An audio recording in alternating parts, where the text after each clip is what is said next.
રાજકોટ જિલ્લાના ગોંડલ તાલુકાના ઉમવાડા રોડ પર ગત મોડી રાત્રે અકસ્માતની ઘટના બનવા પામી હતી, જેમાં ટ્રક અને બ્રેઝા કાર વચ્ચે અકસ્માત સર્જાયો હતો।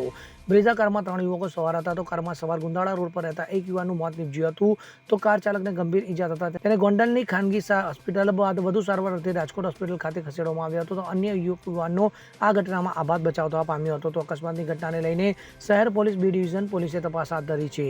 મળી આવતી સમગ્ર માહિતી મુજબ ગોંડલ ઉમવાડા રોડ પર ગત રાત્રે બ્રેઝા કાર અને ટ્રક વચ્ચે ગોજારો અકસ્માત સર્જાયો હતો, તો બ્રેઝા કારમાં 4 મિત્રો હાઈવે પર હોટલને નાસ્તો કરીને એક મિત્રને ઉમાવાડા ગામ મૂકીને પરત ફરતા હતા, ત્યારે ઉમાવાડા રોડ પર રમાનાથ રેસિડેન્સી નજીક ટ્રક અને કાર વચ્ચે અકસ્માત સર્જાયો હતો, જેમાં આશરે 200 ફૂટ જેટલી દૂર સુધી કાર ફંગોળાઈ હતી અને ફોલ્ડિંગ દિવાલ નજીક પટકાઈ હતી। તો કારના પાછળના દરવાજામાંથી 3 યુવકોને બહાર કાઢવામાં આવ્યા હતા, તો કારમાં સવાર 3 મિત્રોમાંથી ગુંદાળા રોડ લક્ષ્મણનગરમાં રહેતા 24 વર્ષીય કેવલ સુરેશભાઈ સોજિત્રાનું મોત નીપજ્યું હતું, જ્યારે 22 વર્ષીય કાર ચાલક વૈશ્વભાઈ સંજયભાઈ પીપળિયાને ગંભીર ઈજા થતા ગોંડલની ખાનગી હોસ્પિટલમાં સારવાર આપ્યા બાદ વધુ સારવાર અર્થે રાજકોટ ખાતે ખસેડવામાં આવ્યો હતો, જ્યારે અન્ય એક યુવકનો આબાદ બચાવ થવા પામ્યો હતો।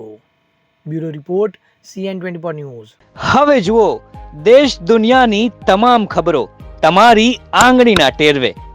ઉઠાવો મોબાઈલ અને Google Play Store પરથી ડાઉનલોડ કરો અમારી CN24 ન્યૂઝ મોબાઈલ એપ।